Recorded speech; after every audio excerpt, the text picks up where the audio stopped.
What if I told you there's simple steps that anyone can follow to take a design from this to this? Subtle changes, but definitely better designed and much more impactful. Have you ever struggled with something just wondering, how can I make this look better? Have you thought, I'm not a designer, I can't make this look any better than it already is? Maybe it's a website, maybe it's an ad, maybe it's a presentation, maybe it's a Word doc. But you're staring at what you've created wondering, how do designers do it? How can I make this look amazing? In this video, I'll show you the 6 steps that you can follow and apply to any of your work, and we're going to do it together step by step through 2 designs as examples. My name is Trevor, and I'm from Just Enough Design, here to help anyone make their work look better. Let's get started.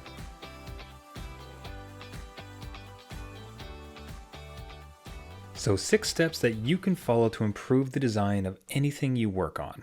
Put simply, we're going to first look for inspiration and to compare to other great designs. Step 2, we'll look at target. We'll think about who this is supposed to go to. Step 3 is similar or similarities. We want to ensure that everything follows a similar design. So like things are like, only have a few design options, keeping things similar. Step 4, we're going to make sure that the spacing is the same throughout. Step 5, we're going to make sure that everything's aligned nicely and really tight. And step 6, we're going to make sure that everything has a certain amount of drama or enough difference so things stand out as they're supposed to. Now, as I mentioned, this could be applied to any bit of work that you do. What I'll be doing today is putting it against a website and then an ad that perhaps you post online to try to draw up some interest for your business. So first for the website, now this will be our starting point. This was a website I had consulted on previously, and I thought it showed a good example of a decently designed website that perhaps we can improve using these 6 steps.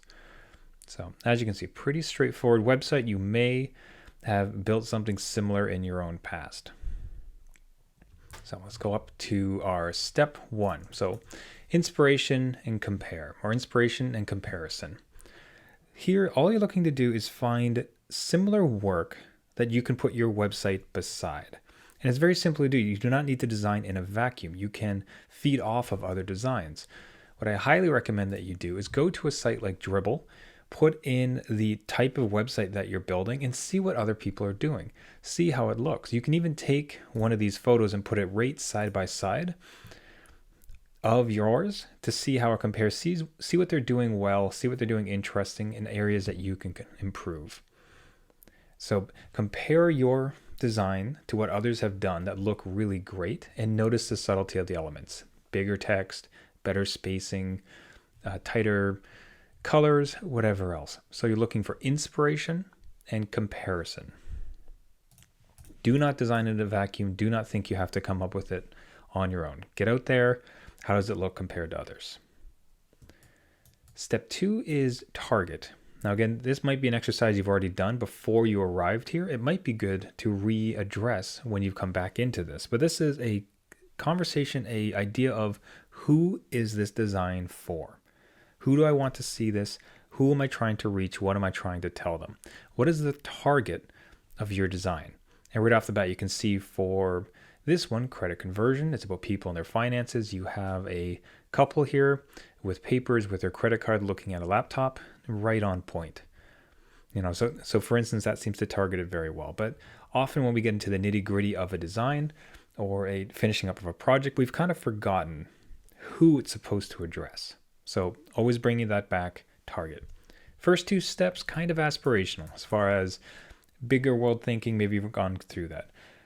Be inspired by other designers, compare your work to theirs to make sure it matches that, or see what areas you can improve and ensure that it's on target, speaking to who you want to speak, always keeping them top of mind. Now some more tactical steps. We'll get into step 3, similar. So what we're looking here to do is you don't want to introduce 50 fonts and 20 colors and 8 different types of layouts. You want to keep things consistent so that people can have a certain understanding of your design language. So for instance, with a header, as we can see here, I've marked it out in green. This was done very well. It's a header and they all have the exact same font. This indicates to the user that every time you see this, it's a break, it's a header. This is a new title. You are letting someone learn your design language so that the information is going to be more easily relayed. So that was great. And you can see here too, similar. So we have 3 blocks of information. All 3 of these blocks, fairly similar. 1, 2, 3. All right, we're keeping everything similar to illustrate a design language. Now here, I've put this as an orange as opposed to a hard red, but we'll notice that this button here, we have it as a rounded corner. We scroll down here though, now we've introduced a new action type, a new button type. Now it's slightly different because it's at the bottom of a box, but still, why introduce a new item? Why not highly focus it, keep things similar, and streamline everything? Now again, here, this is generally the same font as this one. 1, 2, 3, 4, these 4 elements, all the same. So on this point, this website actually scored fairly well. Now here was one point that was off. This font, you'll notice that this one has these little feet, so what's known as a serif font. This is the only place on the entire website that that's used. Oh, except for another kind of error down here. I'll come down to this area.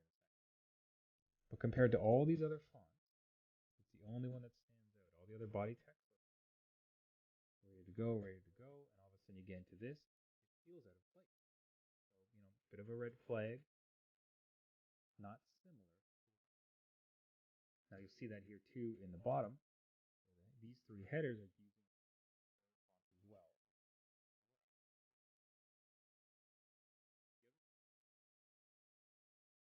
The background. So this gray, this is the first time in this entire website.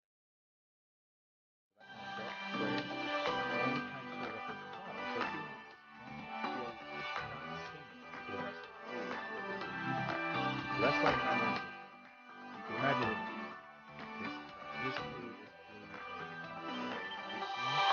for here to keep it similar to the other items. This is different, and thus doesn't really feel like it fits. Now I will say at the end of this video I will be showing you a design update that I suggested to them with all these tips, and you'll be able to see the subtle but impactful difference all of these together makes. So similar, step 3, making sure everything looks the same, very few different types of fonts and colors and sections. Spacing. So we want to make sure that you use the same spacing throughout. You also want to make sure that everything has a uniform spacing. You want to make sure that everything can breathe. There's nothing really that causes an element to feel more disjointed or out of place or not very well designed than not having a nice spacing around it, feeling crowded within a space. If we look at this logo being a very important part of the design, it really feels like it's crowded inside this space. So as much as you will be compelled to have your logo as big as possible, it can actually be a bit of a downside if it doesn't have enough space or respect around it. So you want to make sure it can breathe, enough space around it. Same too with these 4. If you look at the spacing of the content where there's not the same amount of space between any of these areas, they're all different, right? It makes sense in a way because they're all slightly different logos. But even visually it does not feel like these 4 really have that same spacing. And you're kind of getting the same issue up top with the crowding, not letting it breathe. Look how close this logo is to the edge of the screen. So dissimilar amount of spacing, just kind of all over the place, makes it feel a bit sloppy in that way. Coming down to the next section, this is a point that you'll learn how to work with a bit more, but the amount of negative space here just feels empty. There's something that you can use negative space if there's a lot of it and it's done very purposefully, where negative space balances positive space. So when you have content, if you have a big area that doesn't have content, sometimes it can balance this. But you can see here how this really just feels. So let me get rid of the box for 1 second. This really just feels like dead space. This feels empty and feels almost like a mistake. So perhaps it was meant to be negative space and to have kind of a nice visual element. It ultimately just ends up feeling like a mistake. Big and blank, not quite necessary. Continuing to scroll down, the amount, again, this is kind of a judgment call, but one that you can decide upon. It really felt like this was too much negative space as well. I tend to like to allow for a lot of space to let things breathe, but even for me, this felt like a little bit big. And even 2 on the bottom, you get the same sense. And another point here, it's not really even the same amount of spacing. Now, there'll often be chances where you want to cheat that a little bit because technically it's not the exact same, but visually it feels better to have a bit more on the bottom. This feels like one of the cases that actually benefit from having the same. So it feels a bit too much and not quite the same. So here you can start to see 1,000 little cuts where there's enough little things where the spacing isn't the same that it really starts to impact the design. And it just adds that when people ask, how do I take it to the next level? Why doesn't this quite look as professional as this design? It's often these tiny little things, these tiny little adjustments that can make all those differences. Now here, the amount of crowding on this side, again, just with how much space we could have, there's this much space here. Why doesn't the content come all the way over to the side here? And then also too, the spacing on the left and the right of these 4 boxes is not the same. Without it, you probably felt like it was okay. But putting in, you can see it's not really centered. So, opportunity again to really align. People love order. People love to have things centered and put into their proper place. This will detract when someone's looking at it. Continuing to scroll here again, you can see just the sheer amount of spacing around this. And that's prevalent here in this bottom one where here we are at the top. There's this massive space around this name. But yet we get to the bottom and this button is just jammed right up at the bottom. It's crowded, no room to breathe, really makes it feel unpolished, unfinished. So, it's just all these cascading series of errors where there's too much space in some ways, not enough space in others, come together to say this design is not quite as professional. And down here too, we'll just finish up. But again, you can see where's that crowding. Not quite enough space on the side. And all of a sudden, we have these words almost colliding with the next one over. Crowding is a death knell for websites. So seemingly small tweaks, but if you see how you apply that uniformly throughout, have nice spacing throughout, and immediately the design becomes much better feeling, much more professional. So step 4, spacing. Step 5, alignment. Making sure that everything is nicely aligned. People, when they're reviewing a design, love order. They absolutely love to have everything in its place, everything to be solid, make sense, to be aligned with one another. And here we can see it start to fall apart. So if we establish this side and this side as the content boundaries, we want all the content here. You'll see these kind of squares go throughout. We can see that this logo kind of butts up right against it. This one on the right side doesn't even touch it. And much like the other one was mentioned, it's not evenly spaced 1, 2, 3, 4. Now you can call that spacing or alignment, but it all kind of comes into each other. So we previously up top had established this as the width of the content, and yet we come to the next one and it's shortened. It's reduced a whole bunch, right? So you can see there's the next few pieces of content that are all that shorter width. So we are having the user jump out wide to see some content and then jump in short. So we are widening and shortening it all the time. It can get a bit exhausting. It can be used to a good effect. It doesn't always have to be perfectly uniform, but when done often enough within a single design, it starts to become tiring. And you'll see this. So if you watch these orange lines on the side, all the way out here, moved in. This one's moved in, then this one's moved out to a third position, and then once more out. So immediately within 3 different sections, we have 3 different widths. It starts to become tiring. So the question would become, why couldn't the width of this content be brought in here? Why couldn't the content of here be brought out this far? Does it, being it this short, really serve that content, or is it actually detracting it because there's so many different widths that the advisor or the user has to see, and it becomes tiring? So because it's not aligned, it becomes visually distracting for the user. Now, good here, what I wanted to point out is that the 3 boxes and the 3 icons, nicely aligned. Everything's in a row. Everything looks purposeful. Everything's orderly. Excellent, done there. And same thing, of course, with these boxes here, nicely aligned, nice and tight. Once again, all the names are there, and these lines, again, we've jumped out to the outside, a new width. So these names, these buttons, nicely aligned, different content width again, just keeps on jumping. And, I hate to repeat myself, but it's useful. That's not always a bad thing. Jumping in and out can present some drama, some interest, but done too often, too quickly becomes distracting. So aligning, make sure everything is aligned. Humans love order, and ensuring that the content all matches up with one another really helps with the visuals and the professionalism.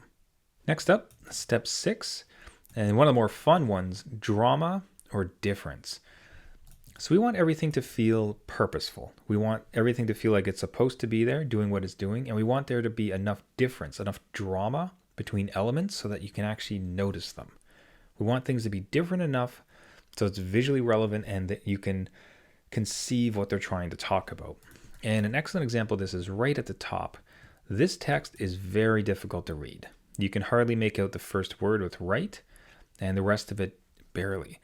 So it's good message, it's a good image and everything else, but because there's not enough contrast, or as I like to say, drama or difference, it's hard to read. The message is not going to be received.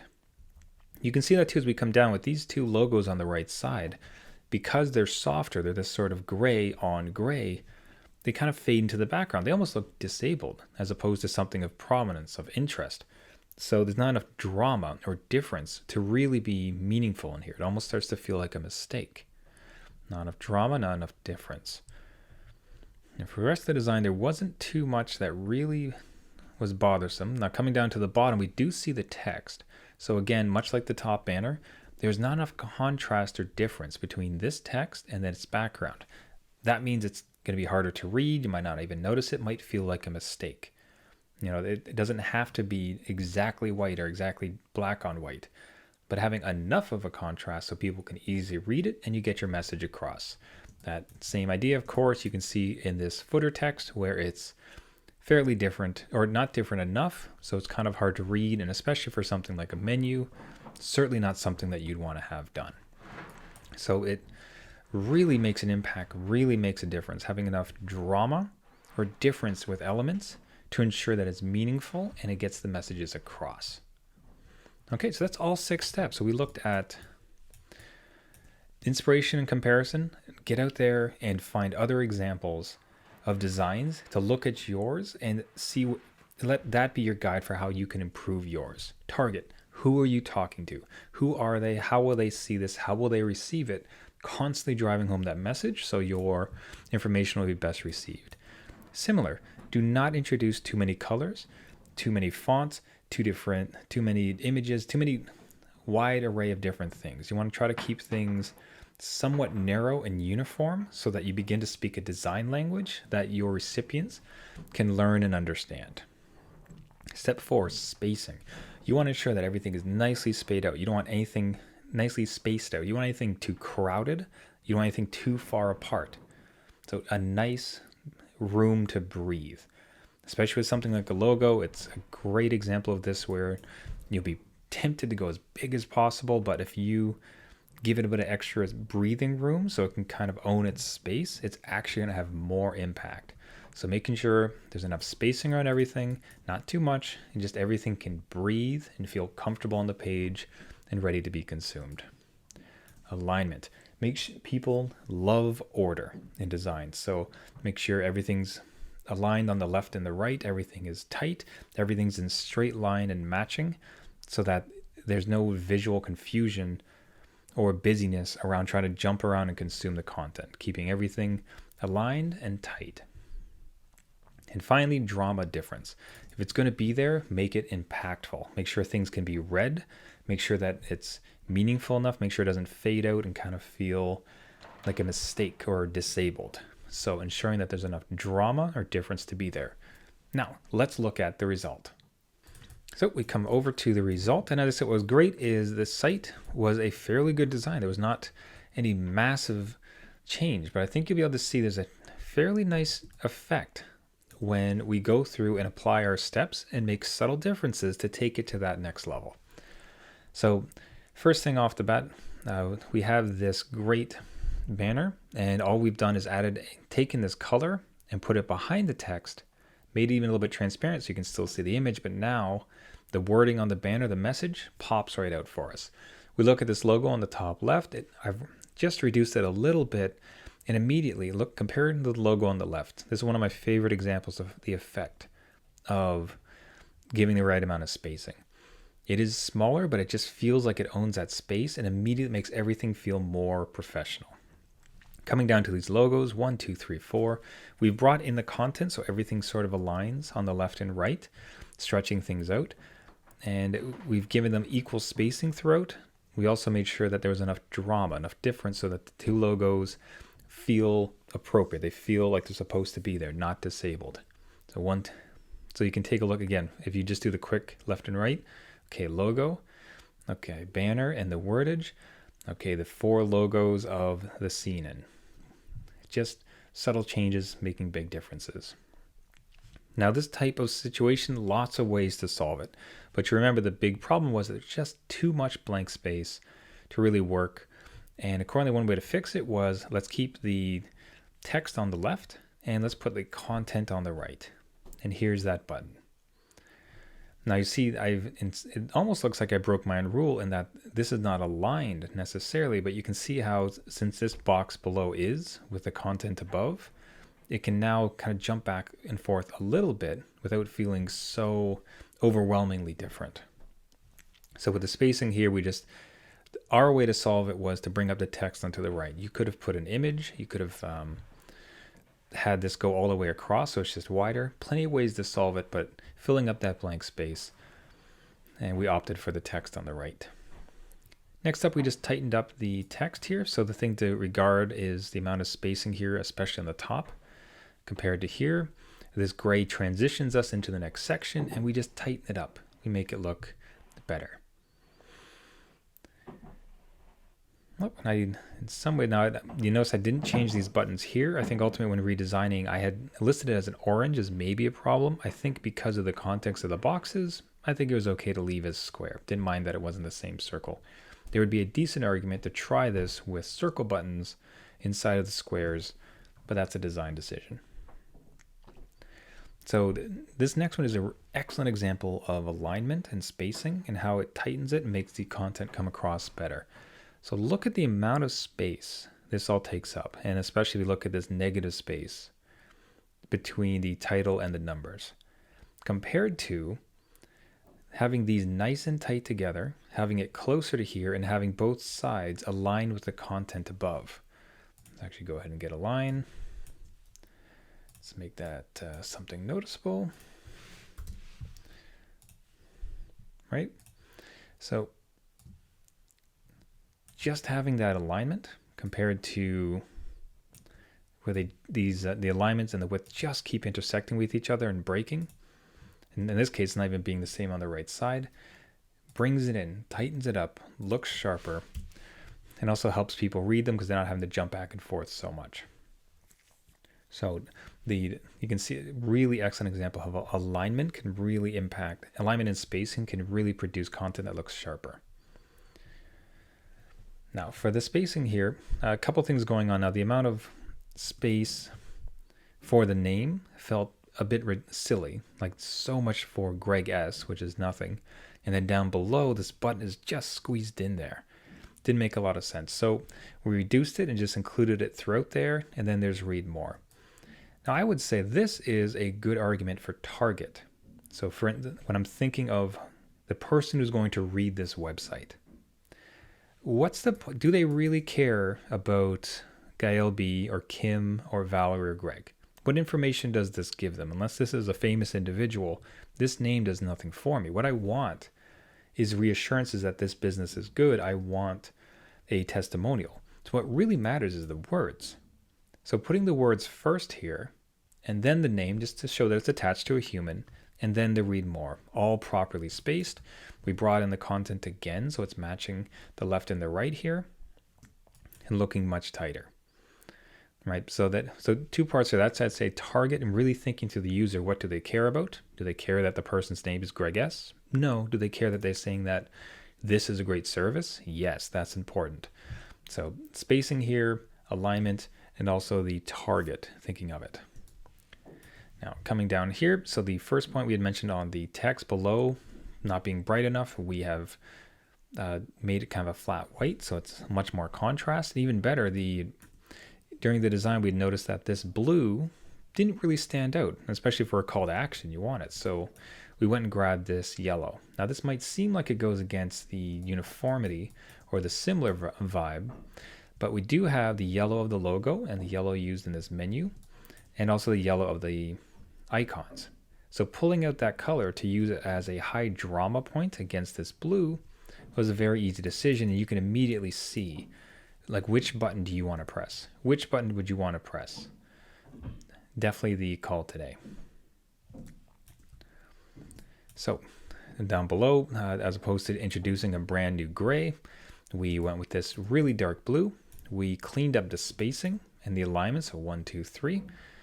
Looking much cleaner. We fixed up the fonts, of course, and as I mentioned with the blue. So just aligning, color correcting, and producing a much better looking blue. So as you can see, it's a bunch, it feels like very tiny, obvious things.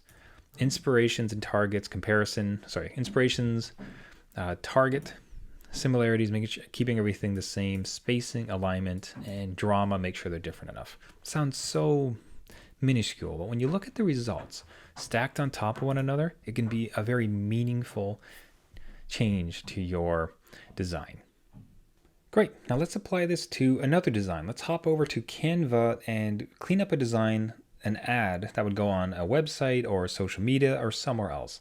And we'll go through these quick 6 steps quickly again to see what we can do to improve it. So let's hop over to Canva. And here's our design, something you might see someone offering some virtual assistant services with a promotion, 3 different levels of it. Let's see what we can do to improve it. So we first look at inspiration and comparison. So again, going to a site like Dribbble or Pinterest or Behance and searching in for pricing or virtual assistant or any other type of search terms and just finding some great example. There's some really beautiful ones here.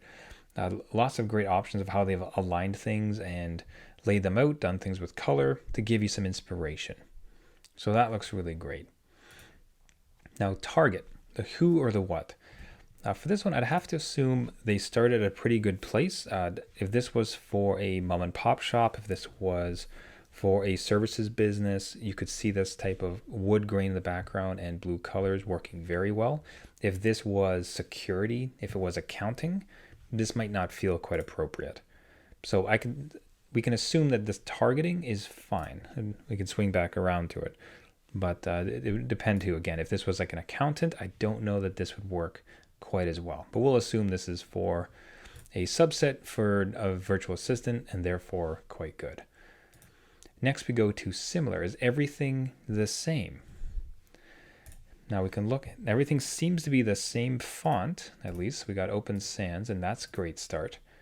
I can notice here on the right side that this font is a bit bigger than the other two, which it is a reasonable thing to do because that's maybe the one that you want people to use, this service, so you want to make it bigger. But because it's of the same content here, we'd actually want to reduce it to make sure it's the same size. So is everything similar? And we got these. Now the only other thing I'd probably do is, you'll see that we have these titles up top, which I think we'll probably address in a future one. And then we go down to these titles here. Now this title is the same as this, but it really feels lost. It almost again kind of bleeds. You can start to see how things sort of bleed into one another. But what I'd like to see is to keep it similar. Why don't we take this size?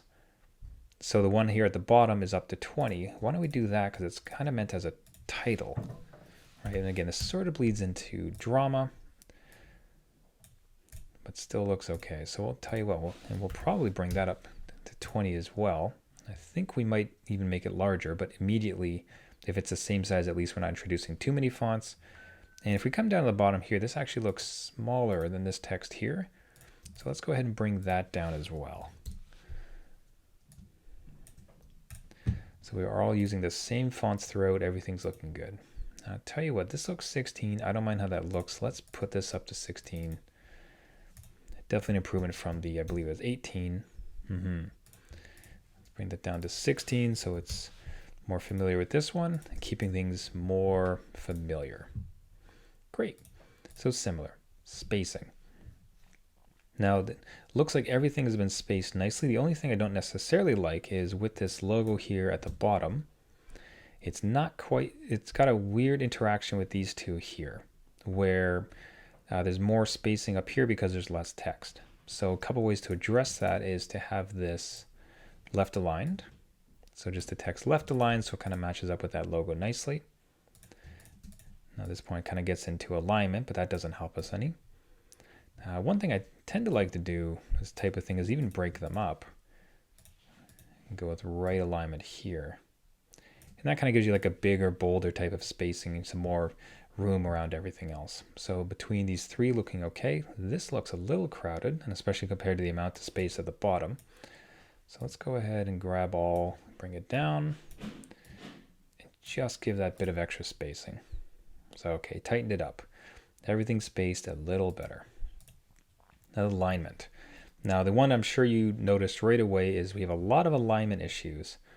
A ton of alignment issues, if we're honest. The prices are not aligned together, even though it's like content. The text is not aligned, and even this top title doesn't seem to be aligned with everything. So, and of course, the big purple boxes, all different heights. A lot of stuff going on. Let's quickly remedy that. Let's bring these shadows down. If you like this shadow element, I actually have a download of this on my website, justenoughdesign.com. I'll link it in the description. You're able to, it's a whole download pack of beautiful PNG shadows that really help you create some great design effects of this. There's this one, there's circle, there's square, there's cut off, a lot of great stuff. I'll link it in the description if you're interested. Let's align everything. Okay, so 1, 2, 3, the box is all nicely lined up. No need to have different heights. Let's align all of the content onto the left. So we'll go to position, we'll snap it to the left side. I'm going to do the same for each one. Now you can make design decisions here. Perhaps you like it centered for all of it. That's great. Maybe even right aligned. You know, this isn't so much like to be aligned, it has to be on the left. This is just make sure there's one alignment applied throughout. Let's get all three of these pieces of content aligned together. And especially for something that you're comparing, that makes it especially nice. So 1, 2, 3. Let's make sure these three guys are aligned. Seems that way, which is good. Yep. And those three, let's make sure these are all aligned to the top. Now for spacing, kind of go back to our previous one. How are we looking? We want to make sure like there's enough, the same spacing above and below that title. 1, 2, 3. Immediately, much better setup, much tighter, much greater looking. And finally, drama and difference. So we are looking fairly good at this point. This is a solid structure looking thing.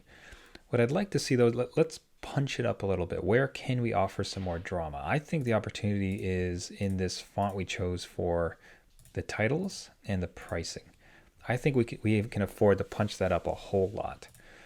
So let's grab all of them. I think they're the same at 20. And let's go. Let's go with a 28. I'm a sucker for round numbers that way. Now that has caused it all to get out of alignment. Not an issue. Canva is very good about helping us get that set up without issue. Now let's make sure that the spacing between here and the top, the text in the top looks good.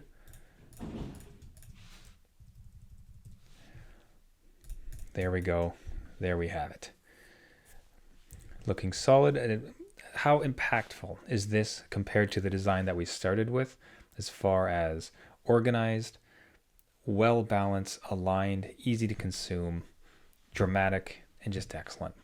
So I hope you can see, but it sounds amazingly simple, and once you get into it, it might even seem surprisingly hard as far as knowing exactly what pieces to go. But if you follow these 6 steps on any piece of work that you do, I promise you, your design will improve and end up looking much better than when you started. So couple 6 steps, a bit of practice, and next thing you know, you're producing much greater design work. That's it for this one. I hope you liked the video. Like and subscribe if you'd like to have more of this content. And as always, cheers to your great looking work.